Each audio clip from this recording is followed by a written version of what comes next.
Hello everyone, welcome to our channel current analysis. दोस्तों, आज हम इस वीडियो में आप सभी के लिए 16 फरवरी के इंपॉर्टेंट करंट अफेयर्स के क्वेश्चंस लेके आए हुए हैं।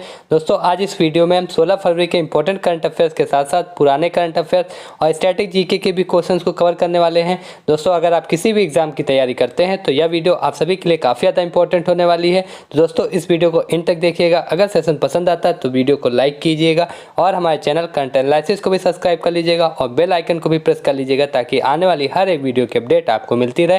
तो चलिए शुरू करते हैं आज के महत्वपूर्ण प्रश्नों को। इसका पहला प्रश्न है कि हाल ही में किस देश ने आपातकालीन अधिनियम लागू किया। अगर दोस्तों बात करें किस देश के द्वारा आपातकालीन अधिनियम लागू किया गया है तो दोस्तों ऑप्शन बी कनाडा के द्वारा। याद रखिएगा, कनाडा के द्वारा आपातकालीन अधिनियम लागू किया गया है। अगर दोस्तों बात करें कनाडा की तो ये किसके द्वारा लागू किया गया है तो दोस्तों कनाडा के प्रधानमंत्री जस्टिन ट्रूडो ने आपातकालीन अधिनियम लागू किया। याद रखिएगा, काफ़ी ज़्यादा इंपॉर्टेंट पॉइंट हो जाता है दोस्तों कि कनाडा के प्रधानमंत्री जस्टिन ट्रूडो ने आपातकालीन अधिनियम लागू किया। याद रखिएगा। अगर दोस्तों बात करें कनाडा की कैपिटल की तो दोस्तों याद रखिएगा कनाडा की कैपिटल ओटावा हो जाती है। काफ़ी ज़्यादा इंपॉर्टेंट ये भी हो जाता है क्वेश्चन।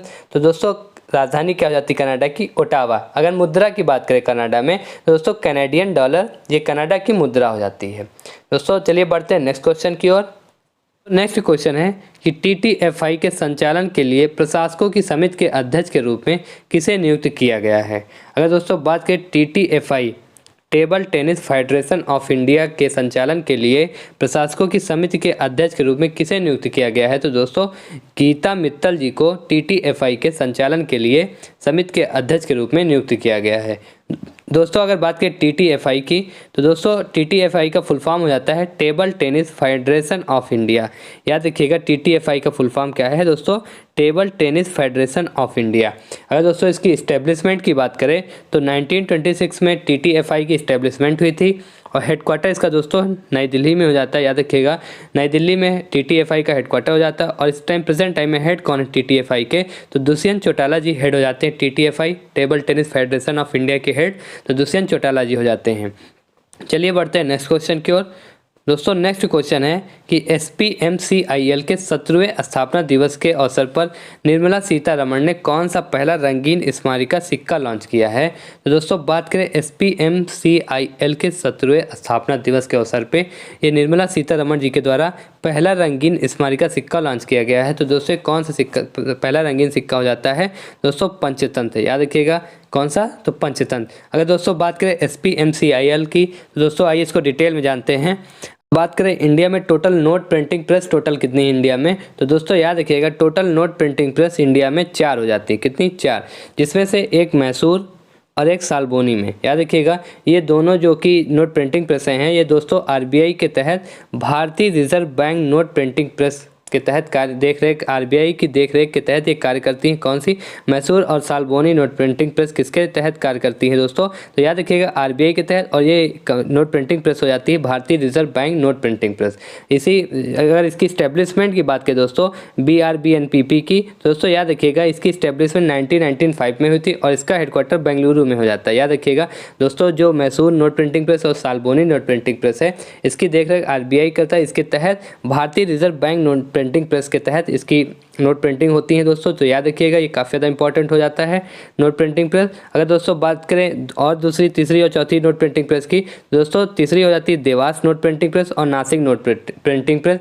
दोस्तों इन दोनों नोट प्रिंटिंग प्रेसों की देखरेख ये गवर्नमेंट ऑफ इंडिया करती है। याद रखिएगा ये गवर्नमेंट ऑफ इंडिया के तहत SPMCIL के तहत ये कार्य करती है। याद रखिएगा गवर्नमेंट ऑफ इंडिया के तहत कौन कार्य करती है? SPMCIL, जो कि ये देवास और नासिक नोट प्रिंटिंग प्रेसें हैं दोस्तों। याद रखिएगा इसकी देखरेख कौन करता है? तो इसकी देखरेख दोस्तों गवर्नमेंट ऑफ इंडिया करती है। दोस्तों जो हमारा क्वेश्चन था कि SPMCIL के 17वें स्थापना दिवस के अवसर पर जो सिक्का लॉन्च हुआ था तो दोस्तों ये समझ गए SPMCIL क्या है।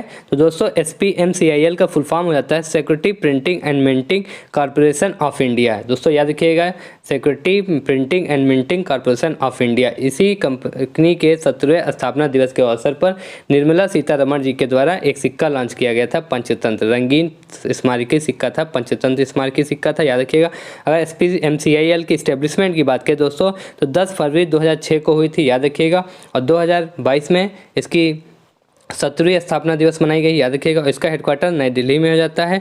और इसके हेड कौन है, तो दोस्तों प्रेजेंट टाइम में हेड तृप्ति पात्रा घोष जी हो जाती हैं, SPMCIL की हेड, याद रखिएगा। चलिए बढ़ते हैं नेक्स्ट क्वेश्चन की ओर। दोस्तों नेक्स्ट क्वेश्चन है कि वाल्टर स्टाइनमायर किस देश के राष्ट्रपति के रूप में फिर से चुने गए हैं।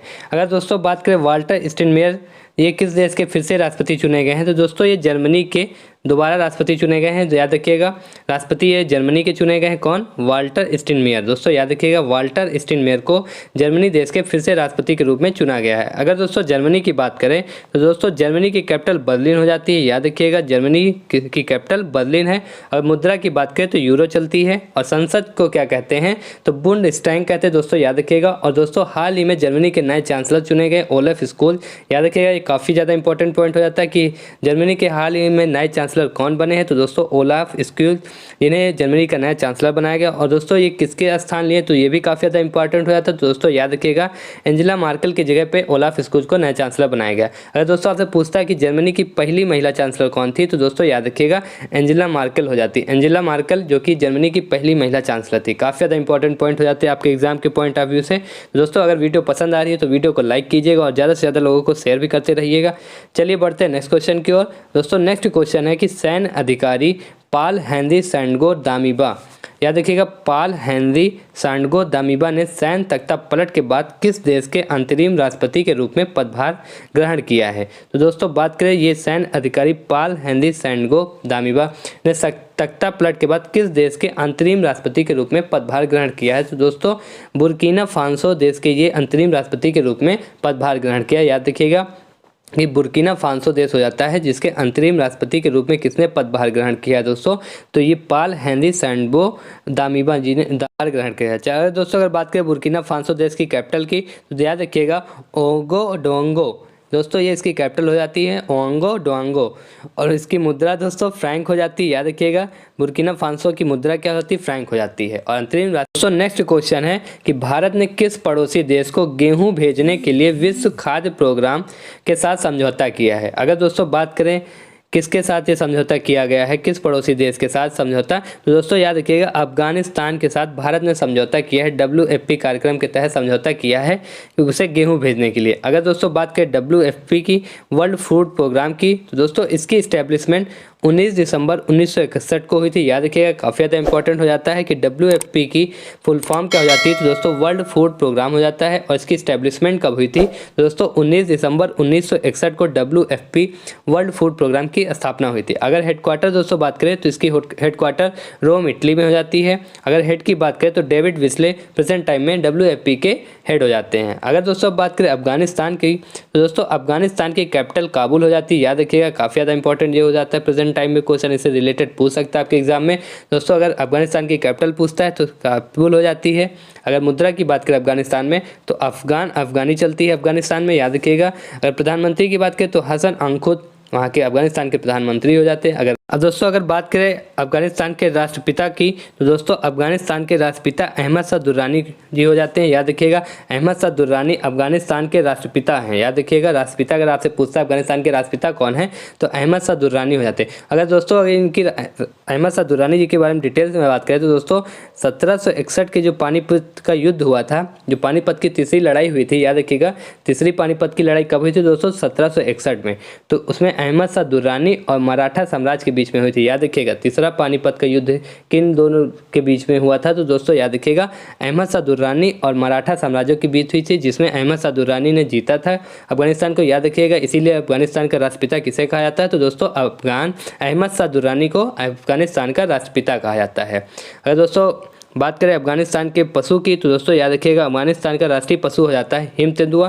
और राष्ट्रीय पक्षी की बात करें तो दोस्तों राष्ट्रीय पक्षी गोल्डन ईगल हो जाती है। और राष्ट्रीय फूल की बात करें तो ट्यूलिप का फूल राष्ट्रीय फूल हो जाता है अफगानिस्तान का। और राष्ट्रीय वृक्ष अफगान देवदार ये अफगानिस्तान का राष्ट्रीय वृक्ष हो जाता है। अगर राष्ट्रीय फल की बात करें तो दोस्तों अनार अफगानिस्तान का राष्ट्रीय वृक्ष हो जाता है। याद रखिएगा अगर दोस्तों अफगानिस्तान और भारत की सीमा कितना साझा करती है भारत के साथ अफगानिस्तान, तो दोस्तों याद रखिएगा ये भी काफ़ी ज़्यादा इंपॉर्टेंट क्वेश्चन हो जाता है कि भारत अफगानिस्तान के साथ कितनी सीमा साझा करता है, तो दोस्तों ये सबसे कम सीमा साझा करता है अफगानिस्तान के साथ ही भारत। याद रखिएगा 106 किलोमीटर, सिर्फ 106 किलोमीटर की सीमा साझा करता है। और वो भी कौन से देश के लगता है, तो दोस्तों याद रखिएगा लद्दाख के साथ। दोस्तों याद रखिएगा लद्दाख से 106 किलोमीटर की सीमा साझा करता है।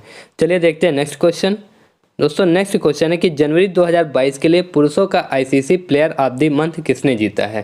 अगर दोस्तों बात करें ICC player of the month, ये जनवरी 2022 के लिए है दोस्तों, याद रखिएगा। और पुरुषों का पूछा गया क्वेश्चन में, पुरुषों का ICC player of the month किसने जीता है, तो दोस्तों कीगन पीटरसन ने ICC player of the month का अवार्ड जीता है। अगर दोस्तों बात करें कीगन पीटरसन की, तो ये दोस्तों साउथ अफ्रीका के हो जाते हैं, याद रखिएगा। काफ़ी ज़्यादा इंपॉर्टेंट हो जाता है कि किस देश से हैं, तो दोस्तों याद रखिएगा किस देश से हैं, साउथ अफ्रीका के।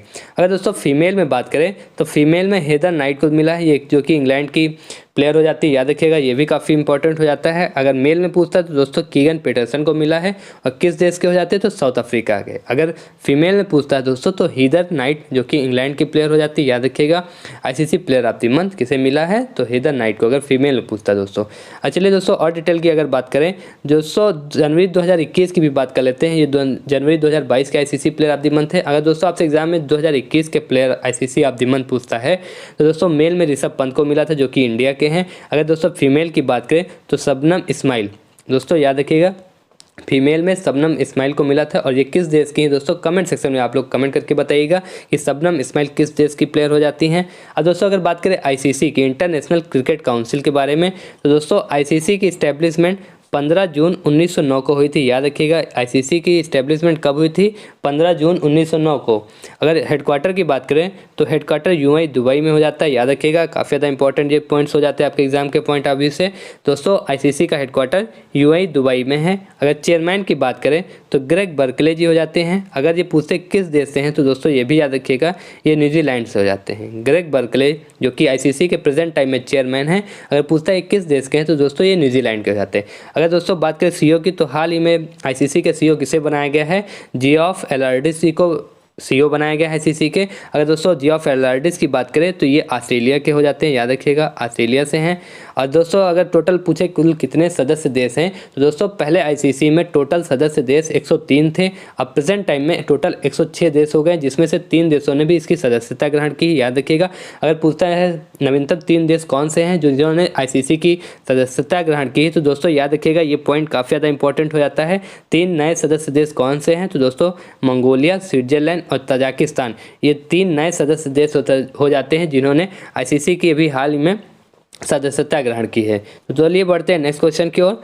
दोस्तों नेक्स्ट क्वेश्चन है कि किस देश ने पर्यटन में द्विपक्षीय संबंधों को बढ़ावा देने के लिए भारत के साथ समझौता ज्ञापन पर हस्ताक्षर किए हैं। तो दोस्तों ये किस देश ने पर्यटन में द्विपक्षीय संबंधों को बढ़ावा देने के लिए भारत के साथ समझौता ज्ञापन किया है, तो दोस्तों ऑस्ट्रेलिया ने भारत के साथ पर्यटन में द्विपक्षीय संबंधों को बढ़ावा देने के लिए हस्ताक्षर किए हैं।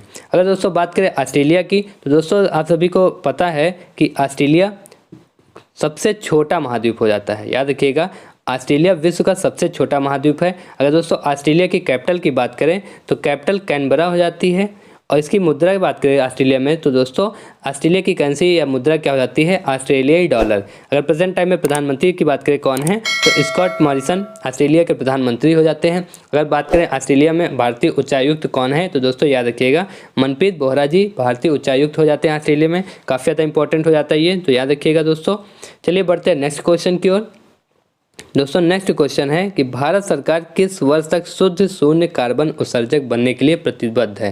अगर दोस्तों बात करें शुद्ध शून्य कार्बन उत्सर्जक बनने के लिए प्रतिबद्ध है भारत सरकार किस वर्ष तक, तो दोस्तों याद रखिएगा ये 2070 तक भारत सरकार शुद्ध शून्य कार्बन उत्सर्जक बनने के लिए प्रतिबद्ध है। अगर दोस्तों इसमें और भी आपके एग्जाम में क्वेश्चन बन सकते हैं। अगर आपसे पूछता है एग्जाम में कि कृषि में शून्य डीजल उपयोग करने का लक्ष्य कब तक है, तो दोस्तों ये याद रखिएगा 2024 तक। अगर आपसे पूछता है 2024 तक हो जाएगा कृषि क्षेत्र में, कृषि में शून्य डीजल उपयोग के लिए। दोस्तों ये था शुद्ध शून्य कार्बन उत्सर्जक। और दोस्तों अगर पूछता है शून्य डीजल उपयोग के लक्ष्य को प्राप्त करने के लिए किस वर्ष तक, तो दोस्तों 2024 हो जाता है। अगर गैर जीवाश्म ईंधन की हिस्सेदारी पूछता है दोस्तों, तो वो 2023 तक हो जाता है। याद रखिएगा ये काफ़ी इंपॉर्टेंट पॉइंट्स हो जाते हैं। और अगर दोस्तों शुद्ध शून्य कार्बन उत्सर्जक बनने के लिए प्रतिबद्ध, तो दोस्तों ये 2070 हो जाता है। याद रखिएगा ये काफ़ी ज़्यादा इंपॉर्टेंट तीनों पॉइंट्स हो जाते हैं आपके एग्जाम के पॉइंट ऑफ व्यू से, तो दोस्तों इसको नोट कर लीजिएगा। चलिए बढ़ते हैं नेक्स्ट क्वेश्चन की ओर। दोस्तों नेक्स्ट क्वेश्चन है कि फ्रैंक वाल्टर स्टेनमेयर किस देश के राष्ट्रपति के रूप में फिर से चुने गए हैं। अगर दोस्तों बात करें फ्रैंक वाल्टर स्टेनमेयर किस देश के राष्ट्रपति के रूप में फिर से चुने गए हैं? तो दोस्तों ये जर्मनी के राष्ट्रपति के रूप में फिर से चुने गए हैं, याद रखिएगा, जर्मनी के राष्ट्रपति के रूप में। अगर दोस्तों बात करें जर्मनी की, तो दोस्तों जर्मनी की राजधानी बर्लिन हो जाती है, याद रखिएगा, जर्मनी की राजधानी बर्लिन हो जाती है। अगर मुद्रा की बात करें दोस्तों तो यूरो जर्मनी की मुद्रा हो जाती है। अगर जर्मनी की संसद की बात करें तो बुंडेस्टैग संसद का नाम हो जाता है जर्मनी की। अगर चांसलर की बात करें तो दोस्तों जर्मनी के चांसलर ओलाफ स्कूल हो जाते हैं। और पहली महिला चांसलर की बात करें जर्मनी की, दोस्तों याद रखिएगा, एंजेला मार्केल जर्मनी की पहली महिला चांसलर हो जाती हैं। और दोस्तों इन्हीं का स्थान ओलाफ स्कूल ने लिया है, याद रखिएगा, एंजेला मार्केल का स्थान किसने लिया है? तो दोस्तों ओलाफ स्कूल ने लिया है। चलिए बढ़ते हैं नेक्स्ट क्वेश्चन की ओर। नेक्स्ट क्वेश्चन है कि हाल ही में एन पपन्ना का निधन हुआ है, वे किस खेल से संबंधित थे? दोस्तों ये काफ़ी ज़्यादा इंपॉर्टेंट ये भी हो जाता है, याद रखिएगा, इसको नोट कर लीजिए क्वेश्चन को। एन पपन्ना, इनका हाल ही में निधन हो गया दोस्तों, ये किस खेल से संबंधित थे? तो दोस्तों याद रखिएगा, ये फुटबॉल से संबंधित है। किस खेल से? तो दोस्तों फुटबॉल से। चलिए बढ़ते हैं नेक्स्ट क्वेश्चन की ओर। दोस्तों नेक्स्ट क्वेश्चन है कि मुंबई अंतर्राष्ट्रीय फिल्म महोत्सव का कौन सा संस्करण मई 2022 के लिए निर्धारित है? अगर दोस्तों बात करें मुंबई अंतर्राष्ट्रीय फिल्म महोत्सव का कौन सा संस्करण 2022 में निर्धारित किया गया है, तो दोस्तों याद रखिएगा 17वां संस्करण। चलिए बढ़ते हैं नेक्स्ट क्वेश्चन की ओर। दोस्तों नेक्स्ट क्वेश्चन है कि हाल ही में किस राज्य के सेंट्रल जेल को मिला अपना FM रेडियो चैनल है? अगर दोस्तों बात करें सेंट्रल जेल को मिला अपना FM रेडियो, ये किस राज्य का सेंट्रल जेल हो जाता है जिसे अपना खुद का FM रेडियो चैनल मिला है? तो दोस्तों ये मध्य प्रदेश का सेंट्रल जेल हो जाता है जिसे अपना खुद का FM रेडियो चैनल मिला है। दोस्तों नाम अगर पूछता है तो दोस्तों याद रखिएगा जेलवाड़ी, नाम भी काफ़ी इंपॉर्टेंट हो जाता है, जेलवाड़ी चैनल हो जाता है, याद रखिएगा जेलवाड़ी। अब दोस्तों बात करें अगर मध्य प्रदेश की, तो दोस्तों मध्य प्रदेश के प्रेजेंट टाइम में मुख्यमंत्री शिवराज सिंह चौहान जी हो जाते हैं, याद रखिएगा। अगर राज्यपाल की बात करें तो दोस्तों मंगू भाई पटेल जी को मध्य प्रदेश का राज्यपाल बनाया गया है। अगर विधानसभा की सीटें बात करें मध्य प्रदेश में कितनी है टोटल दोस्तों, तो याद रखिएगा 230 सीटें हो जाती हैं। अगर लोकसभा सीटों की बात करें तो 29 सीटें हो जाती हैं लोकसभा की मध्य प्रदेश में। अगर राज्यसभा की बात करें तो दोस्तों टोटल 11 सीटें हो जाती हैं राज्यसभा की। चलिए बढ़ते हैं नेक्स्ट क्वेश्चन की ओर। दोस्तों नेक्स्ट क्वेश्चन है कि हाल ही में किसे भारतीय चार्टर्ड अकाउंटेंट संस्थान के अध्यक्ष के रूप में नियुक्त किया गया है? अगर दोस्तों बात करें भारतीय चार्टर्ड अकाउंटेंट संस्थान के अध्यक्ष के रूप में किसे नियुक्त किया गया है हाल ही में, तो दोस्तों याद रखिएगा देवाशीष मित्रा जी को भारतीय चार्टर्ड अकाउंटेंट संस्थान के रूप में नियुक्त किया गया है हाल ही में।